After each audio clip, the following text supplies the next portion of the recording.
Hare Rama, Rama Rama, Hare Hare, Hare Krishna, Krishna Krishna, Hare Hare. And now chapter 23, 5 Queens Married by Krishna.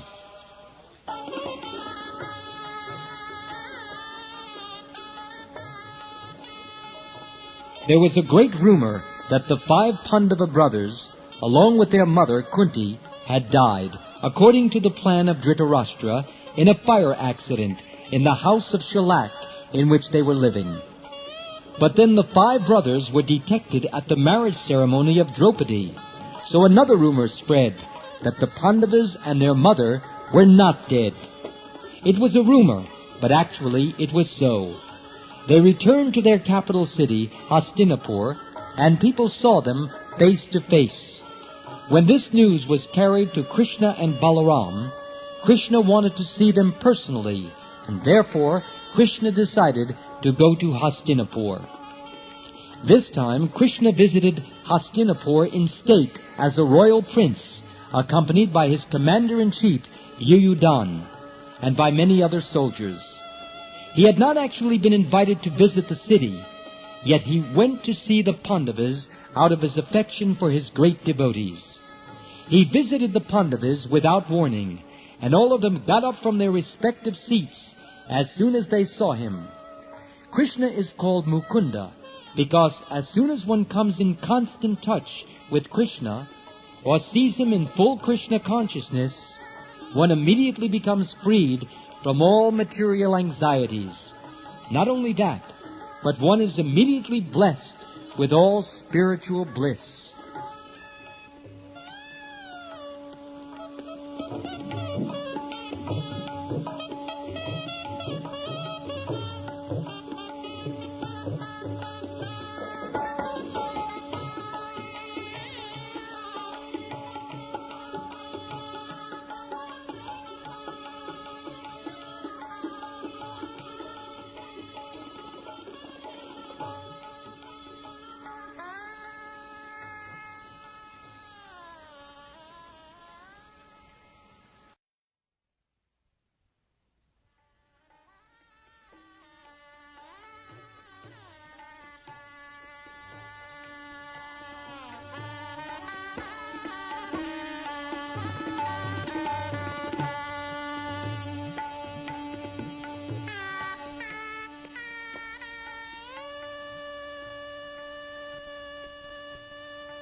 Receiving Krishna, the Pandavas were enlivened, just as if awakened from unconsciousness or loss of life. When a man is lying unconscious, his senses and the different parts of his body are inactive. But when he regains his consciousness, the senses immediately become active. Similarly, the Pandavas received Krishna as if they had just regained their consciousness, and so they were very much enlivened. Lord Krishna embraced every one of them, and by the touch of the Supreme Personality of Godhead, the Pandavas immediately became freed from all reactions of material contamination, and were therefore smiling in spiritual bliss. By seeing the face of Lord Krishna, everyone was transcendently satisfied. Lord Krishna, although the Supreme Personality of Godhead, was playing the part of an ordinary human being, and thus he immediately touched the feet of Yudhishthira and Bhima, because they were his 2 older cousins. Arjuna embraced Krishna as a friend of the same age, whereas the 2 younger brothers, namely Nakul and Sahadev, touched the lotus feet of Krishna to show him respect.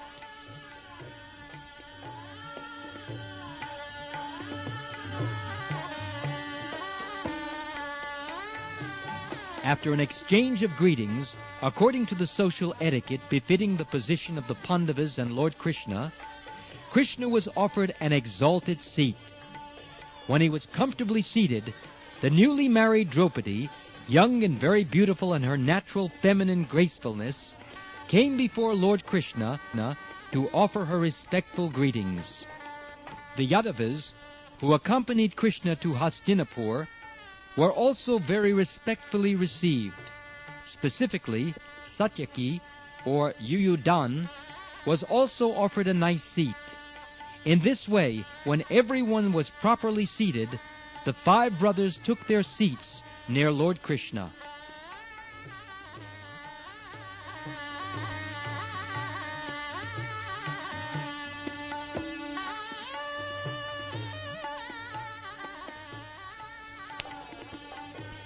After meeting with the 5 brothers, Lord Krishna personally went to visit Srimati Kunti Devi, the mother of the Pandavas, who was also Krishna's paternal aunt. In offering his respects to his aunt, Krishna also touched her feet. Kunti Devi's eyes became wet, and in great love, she feelingly embraced Lord Krishna. She then inquired from him about the well-being of her paternal family members, her brother Vasudeva, his wife, and other members of the family. Similarly, Krishna also inquired from his aunt about the welfare of the Pandava family. Although Kunti Devi was related to Krishna by family ties, she knew immediately after meeting him that he is the Supreme Personality of Godhead. She remembered the past calamities of her life, and how by the grace of Krishna, the Pandavas and their mother had been saved. She knew perfectly well that no one without Krishna's grace could have saved them from the fire accident designed by Dhritarashtra and his sons. In a choked-up voice, she began to narrate before Krishna the history of their life.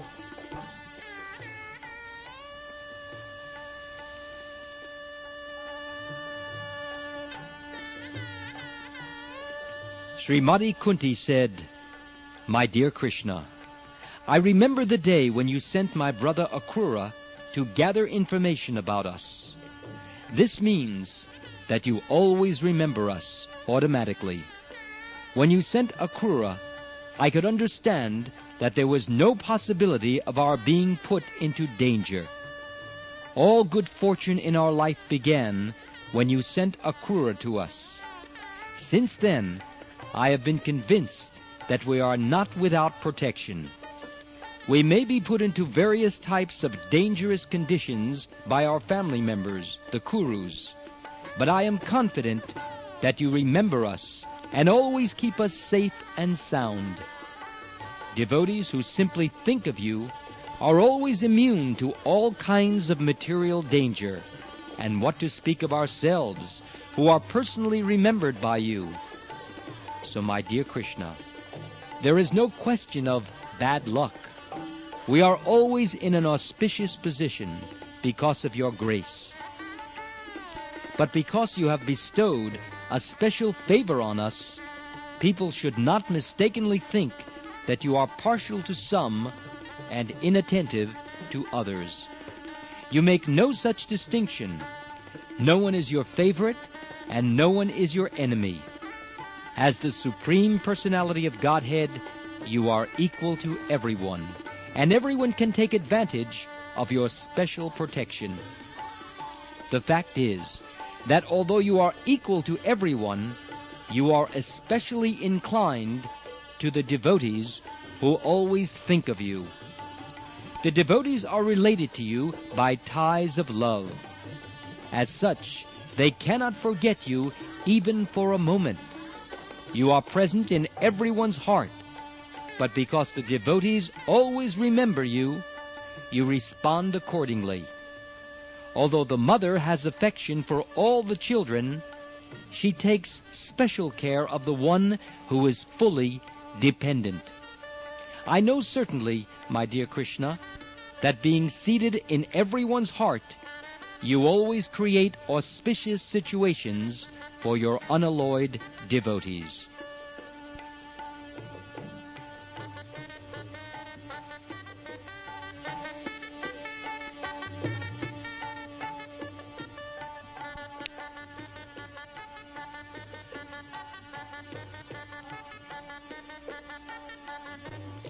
Then King Yudhishthira also praised Krishna as the Supreme Personality and universal friend of everyone. But because Krishna was taking special care of the Pandavas, King Yudhishthira said, "My dear Krishna, we do not know what sort of pious activities we have executed in our past lives that have made you so kind and gracious to us. We know very well that the great mystics who always engage in meditation to capture you do not find it easy to obtain such grace, nor can they draw any personal attention from you. I cannot understand why you are so kind to us. We are not yogis. On the contrary, we are attached to material contaminations. We are householders dealing in politics, worldly affairs. I do not know why you are so kind to us."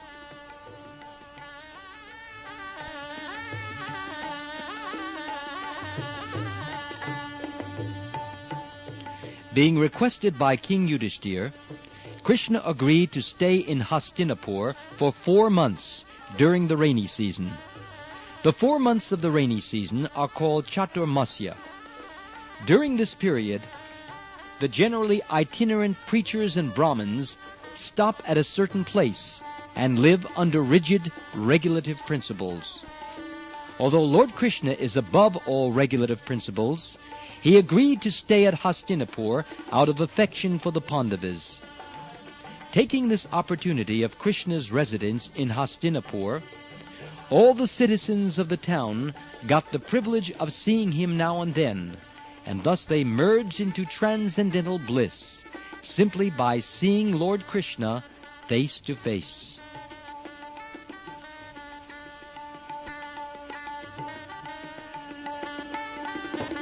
One day, while Krishna was staying with the Pandavas, he and Arjuna prepared themselves to go to the forest to hunt.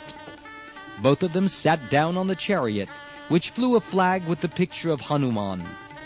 Arjuna's special chariot is always marked with the picture of Hanuman, and therefore he is also named Kapidvaj. Kapi means Hanuman, and Dvaj means flag. Thus Arjuna went to the forest with his bow and infallible arrows. He dressed himself with suitable protective garments, for he was to practice killing many enemies. He specifically entered that part of the forest where there were many tigers, deer, and various other animals. Krishna did not go with Arjuna to practice animal killing, for he doesn't have to practice anything. He is self-sufficient. He accompanied Arjuna to see how he was practicing, because in the future he would have to kill many enemies. After entering the forest, Arjuna killed many tigers, boars, bison, gavayas, a kind of wild animal, rhinoceroses, deer, hares, porcupine, and similar other animals, which he pierced with his arrows. Some of the dead animals that were fit to be offered in sacrifices were carried by the servants and sent to King Yudhishthira.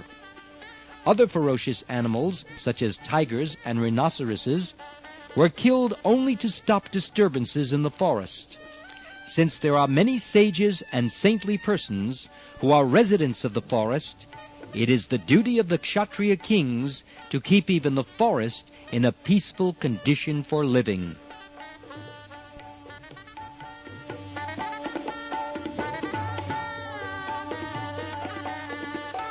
Arjuna felt tired and thirsty from hunting, and therefore he went to the bank of the Yamuna along with Krishna. Arjuna is sometimes called Krishna, as is Draupadi. When both the Krishnas, namely Krishna and Arjuna, reached the bank of the Yamuna, they washed their hands, feet, and mouths, and drank the clear water of the Yamuna. While resting and drinking water, they saw a beautiful girl of marriageable age walking alone on the bank of the Yamuna. Krishna asked his friend Arjuna to go forward and ask the girl who she was. By the order of Krishna, Arjuna immediately approached the girl, who was very beautiful, had an attractive body, nice glittering teeth, and a smiling face. Arjuna inquired, "My dear girl, you are so beautiful with your raised breasts. May I ask you who you are? We are surprised to see you loitering here alone. What is your purpose in coming here? We can guess only that you are searching after a suitable husband. If you don't mind, you can disclose your purpose. I shall try to satisfy you." The beautiful girl was the river Yamuna personified. She replied, "Sir, I am the daughter of the sun god, and I am now performing penance and austerity to have Lord Vishnu as my husband. I think he is the supreme person, and just suitable to become my husband. I disclose my desire thus because you wanted to know it."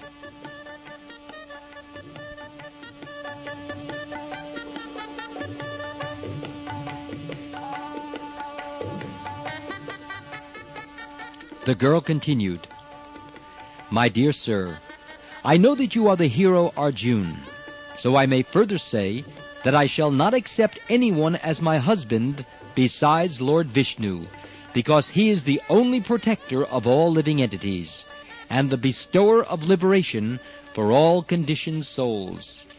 I shall be thankful unto you if you pray to Lord Vishnu to be pleased with me."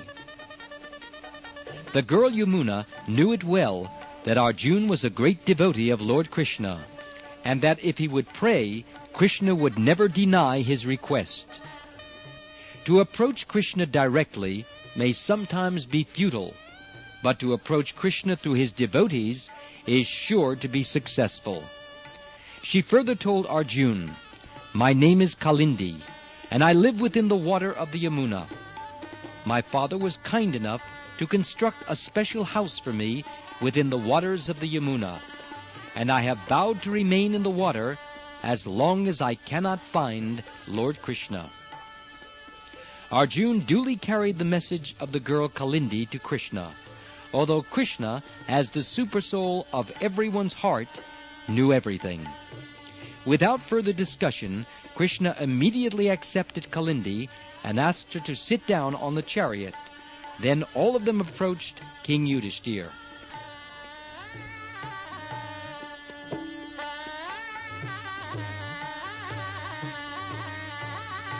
After this, Krishna was asked by King Yudhishthira to help in constructing a suitable house to be planned by the great architect Vishvakarma, the celestial engineer in the heavenly kingdom. Krishna immediately called for Vishvakarma and made him construct a wonderful city according to the desire of King Yudhishthira. When this city was constructed, Maharaj Yudhishthira requested Krishna to live with them a few days more to give them the pleasure of his association. Lord Krishna accepted the request of Maharaj Yudhishthira and remained there for many days more. In the meantime, Krishna engaged in the pastime of offering Kandava forest, which belonged to King Indra. Krishna wanted to give it to Agni, the fire god. Kandava forest contained many varieties of drugs, and Agni required to eat them for rejuvenation. Agni, however, did not touch Kandava forest directly, but requested Krishna to help him. Agni knew that Krishna was very much pleased with him, because he had formerly given him the Sudarshan disc. So in order to satisfy Agni, Krishna became the chariot driver of Arjun, and both went to the Kandava forest. After Agni had eaten up the Kandava forest, he was very much pleased. This time he offered a specific bow known as Gandiv, 4 white horses, 1 chariot, and an invincible quiver with 2 specific arrows considered to be talismans, which had so much power that no warrior could counteract them. When the Kandava forest was being devoured by the fire god Agni, there was a demon of the name Maya, who was saved by Arjun from the devastating fire. For this reason, the former demon became a great friend of Arjun, and in order to please Arjun, he constructed a nice assembly house within the city constructed by Vishvakarma. This assembly house had some corners so puzzling that when Duryodhana came to visit this house, he was misdirected, accepting water as land, and land as water.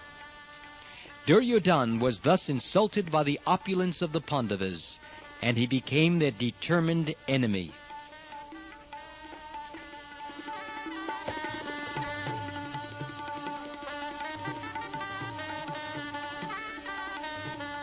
After a few days, Krishna took permission from King Yudhishthir to return to Dwarka. When he got permission, he went to his country accompanied by Satyaki, the leader of the Yadus, who were living in Hastinapur with him. Kalindi also returned with Krishna to Dwarka. After returning, Krishna consulted with many learned astrologers to find the suitable moment at which to marry Kalindi, and then he married her with great pomp. This marriage ceremony gave much pleasure to the relatives of both parties, and all of them enjoyed the great occasion. The kings of Avantapur, now known as Ujjain, were named Vinda and Anuvinda. Both kings were under the control of Duryodhana. They had one sister named Mitravinda, who was a very qualified, learned, and elegant girl, the daughter of one of Krishna's aunts. She was to select her husband in an assembly of princes, but she strongly desired to have Krishna as her husband. During the assembly for selecting her husband, however, Krishna was present, and he forcibly carried away Mitravinda in the presence of all other royal princes. Being unable to resist Krishna, the princes were left simply looking at each other.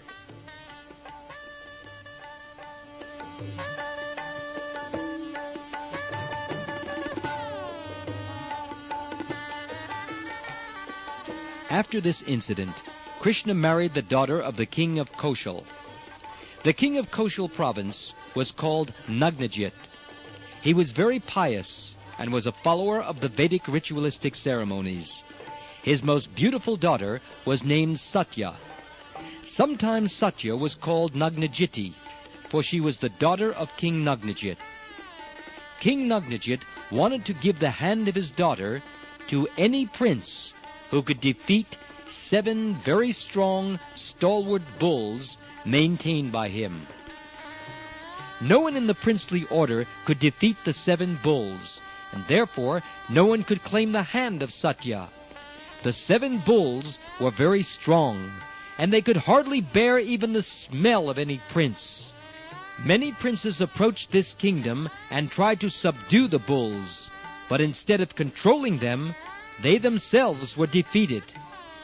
This news spread all over the country, and when Krishna heard that one could achieve the girl Satya only by defeating the 7 bulls, he prepared himself to go to the kingdom of Koshal.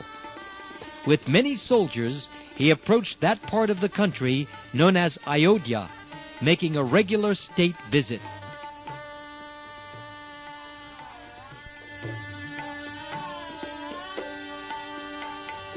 When it was known to the king of Koshal that Krishna had come to ask the hand of his daughter, he was very pleased. With great respect and pomp, he welcomed Krishna to the kingdom. When Krishna approached him, he offered the Lord a suitable sitting place and articles for reception. Everything appeared very elegant.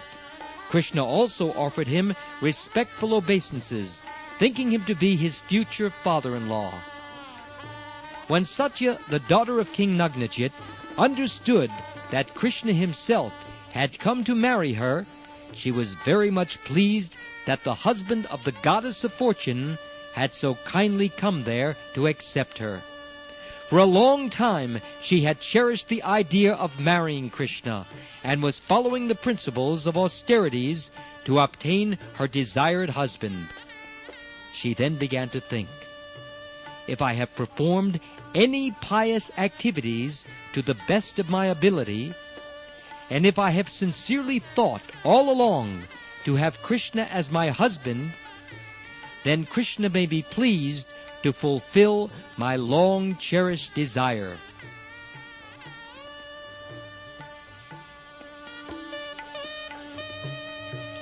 She began to offer prayers to Krishna mentally, thinking, I do not know how the Supreme Personality of Godhead can be pleased with me.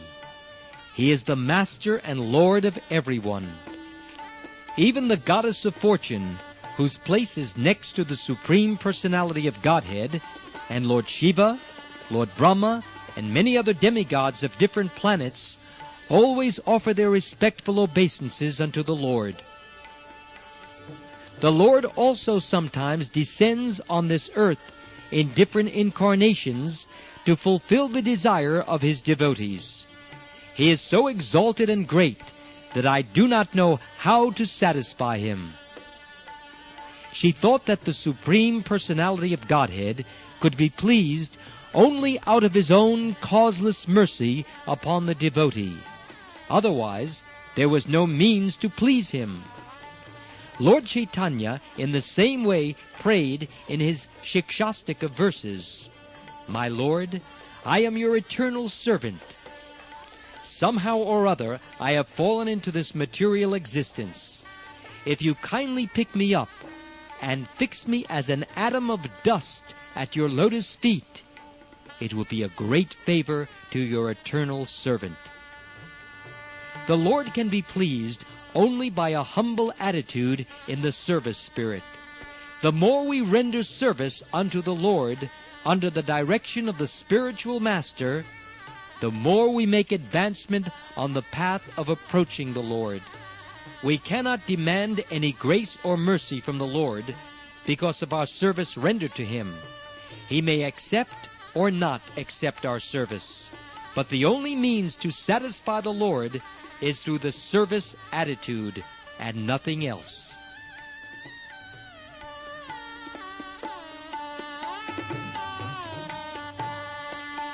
King Nagnajit was already a pious king, and having Krishna in his palace, he began to worship Lord Krishna to the best of his knowledge and ability.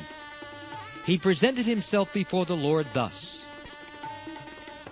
"My dear Lord, you are the proprietor of the whole cosmic manifestation, and you are Narayan, the resting place of all living creatures. You are self-sufficient and pleased with your personal opulences.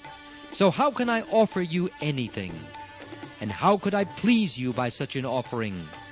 It is not possible, because I am an insignificant living being. Actually, I have no ability to render any service unto you."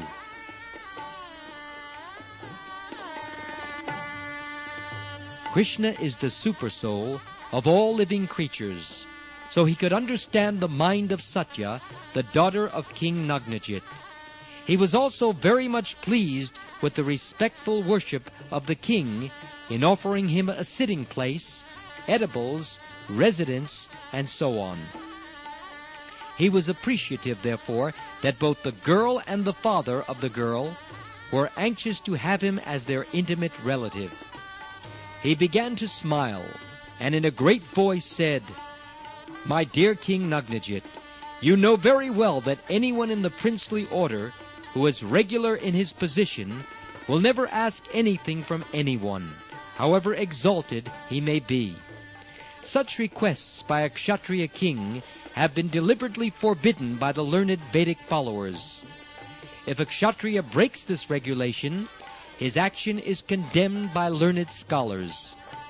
But in spite of this rigid regulative principle, I am asking you for the hand of your beautiful daughter, just to establish our relationship in return for your great reception of me.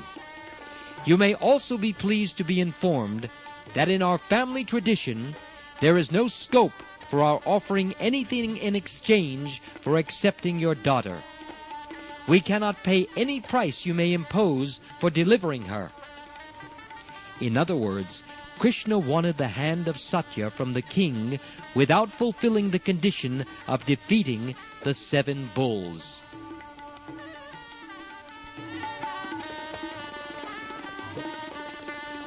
After hearing the statement of Lord Krishna, King Nagnajit said, "My dear Lord, you are the reservoir of all pleasure, all opulences, and all qualities. The goddess of fortune, Lakshmiji, always lives on your chest. Under these circumstances, who can be a better husband for my daughter? Both my daughter and I have always prayed for this opportunity. You are the chief of the Yadu dynasty. You may kindly know that from the very beginning I have made a vow to marry my daughter to a suitable candidate, one who can come out victorious in the test I have devised. I have imposed this test just to understand the prowess and position of my intended son-in-law. You, Lord Krishna, are the chief of all heroes. I am sure you shall be able to bring these 7 bulls under control without any difficulty. Until now, they have never been subdued by any prince. Anyone who has attempted to bring them under control has simply had his limbs broken.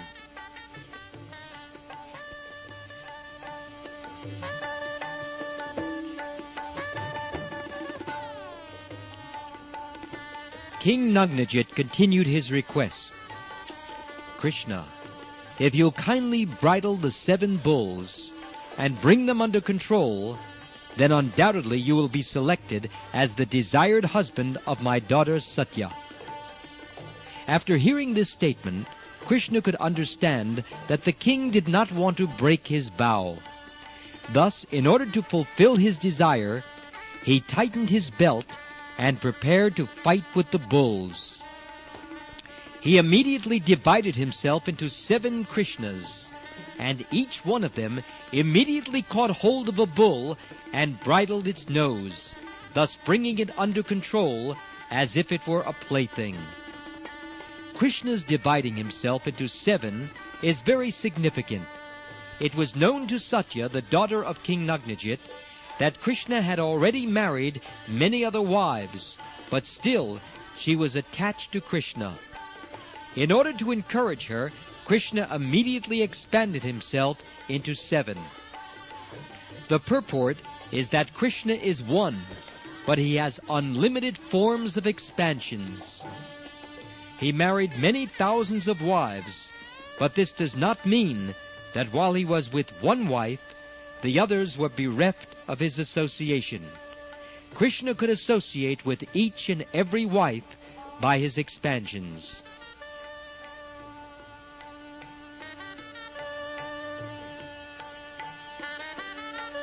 When Krishna brought the bulls under his control by bridling their noses, their strength and pride were immediately smashed.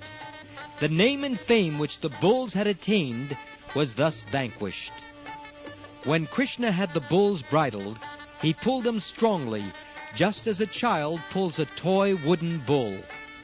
Upon seeing this advantage of Krishna, King Nagnajit became very much astonished, and immediately, with great pleasure, brought his daughter Satya before Krishna, and handed her over to him. Krishna also immediately accepted Satya as his wife. Then there was a marriage ceremony with great pomp. The queens of King Nagnajit were also very much pleased because their daughter, Satya, got Krishna as her husband. Since the king and queens were very pleased on this auspicious occasion, there was a celebration all over the city in honor of the marriage. Everywhere were heard the sounds of the conch shell and kettle drum, and various other vibrations of music and song. The learned Brahmins showered their blessings upon the newly married couple. In jubilation, all the inhabitants of the city dressed themselves with colorful garments and ornaments. King Nagnajit was so pleased that he gave a dowry to his daughter and son-in-law as follows.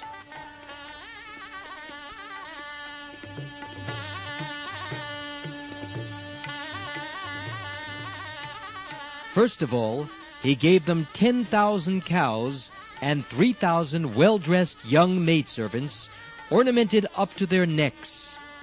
This system of dowry is still current in India, especially for Kshatriya princes. Also, when a Kshatriya prince is married, at least a dozen maidservants of similar age are given along with the bride.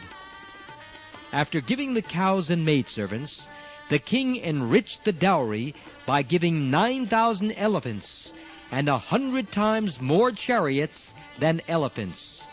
This means that he gave 900,000 chariots, and he gave 100 times more horses than chariots, or 90 million horses, and 100 times more slaves than horses. Royal princes maintained such slaves and maidservants with all provisions, as if they were their own children or family members. After giving this dowry, the king of the Koshal province bade his daughter and great son-in-law be seated on a chariot, and allowed them to go to their home, guarded by a division of well-equipped soldiers. As they traveled fast to their new home, his heart was enlivened with affection for them.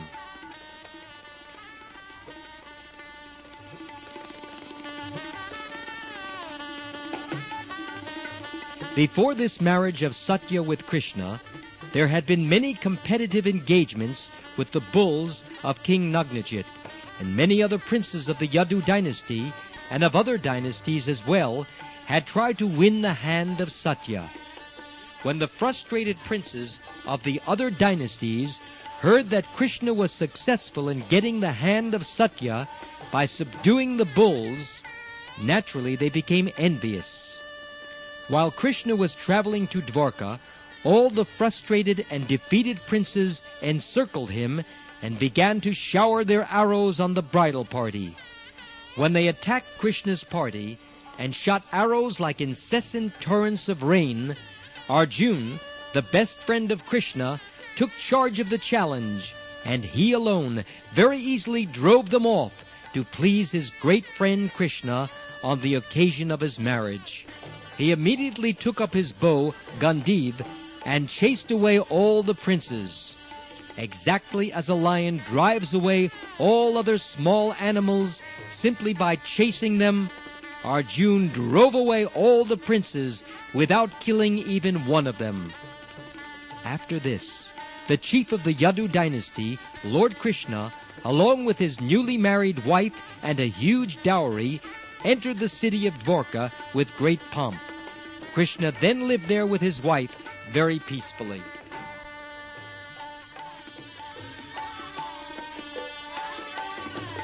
Krishna had another aunt, his father's sister, whose name was Shrutakirti, and who was married and lived in the Kakaya province.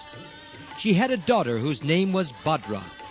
Bhadra also wanted to marry Krishna, and her brother handed her over to him unconditionally. Krishna also accepted her as his bona fide wife. Thereafter, Krishna married a daughter of the king of the Madras province.